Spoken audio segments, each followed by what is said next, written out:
let me make sure that you understand I'm not here representing the NRA. I'm not even a member. Okay? Secondly, I'd like to say that in your opening statements, you commented specifically on my testimony, saying that basically it had nothing to do with this issue. And I had to chuckle because then I noticed you had Mr. Brady up here, who was hit not with an assault weapon but with a .22 caliber revolver. So getting beyond that, I didn't grow up in a house with guns. I don't hunt. I personally abhor hunting. But I was given a gun by a friend when I was 21 to carry in my purse for self-defense, and I was taught how to use it. A couple of years ago, my parents and I went to a cafeteria in Texas on a bright sunny day. We weren't in a dark alley where we weren't supposed to be. And as you all know the story, this madman drove his truck through the window, and he began shooting. Well, immediately, my father and I got down on the floor and put the table up in front of us. And this guy kept shooting. And you're thinking, what could it be? Is it a robbery? That's the first thing that generally comes to mind. And he keeps shooting. It took me a good 45 seconds to realize that this man wasn't there to commit a robbery. He wasn't there for a hit. He was there to simply shoot as many people as he possibly could. Now, I'd like to make something clear. I hear all this talk about how many bullets can go in a clip. I've been there. I can tell you it doesn't matter. It takes 1 second to switch out a clip. You can have 1 bullet or 100 bullets. It doesn't matter, guys. I've been there. He goes, dump, dump, just like that. That's not enough time to rush a man. I promise you. When I finally realized what was occurring, I thought, I got him. And I reached for my purse. He was maybe 12 feet away. Is it possible my gun could have jammed? Sure. Is it possible I could have missed? Sure. But I can tell you I've hit much smaller targets at much greater distances. But then I realized that a couple of months earlier I had made the stupidest decision of my life. I took my gun out of my purse and left it in my car.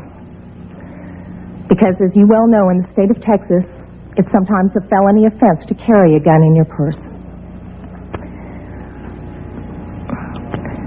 I can tell you that I'm not mad at the guy that did this. As he continued, it was obvious that he was a madman. My father, at that point, said, I've got to do something. I've got to do something. He's going to kill everybody in here. And he rushed the man. No way. This guy turned, shot him in the chest. He went down, was obviously mortally wounded. For whatever reason, that made the man change directions and go off to my left. Shortly thereafter, someone at the back of the restaurant broke out a window. When I saw what looked like an opportunity to escape, I turned around and I grabbed my mother by the shirt and I said, come on, we've got to run, we've got to get out of here. And then my feet grew wings and I was out the back window. As soon as I got out, I realized that my mother had not followed me out.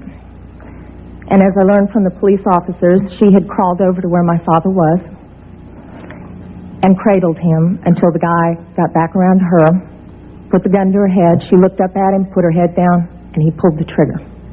My parents had just had their 47th wedding anniversary. She wasn't going anywhere. As I mentioned, I'm not really mad at the guy that did this, and I'm certainly not mad at the guns that did this. They didn't walk in there by themselves and pull their own triggers. The guy that did it was a lunatic. That's like being mad at a rabid dog. I'm mad at my legislators for legislating me out of the right to protect myself and my family. I would much rather be sitting in jail with a felony offense on my head and have my parents alive. As far as these so-called assault weapons, you say that they don't have any defense use. You tell that to the guy that I saw on a videotape of the LA riots, standing up on his rooftop, protecting his property and his life from an entire mob with one of these so-called assault weapons. Tell me that he didn't have a legitimate self-defense use. Just one final statement. I've been sitting here getting more and more fed up with all of this talk about these pieces of machinery having no legitimate sporting purpose, no legitimate hunting purpose, People, that is not the point of the Second Amendment. The Second Amendment is not about duck hunting. And I know I'm not going to make very many friends saying this, but it's about our right, all of our right, to be able to protect ourselves from all of you guys up there.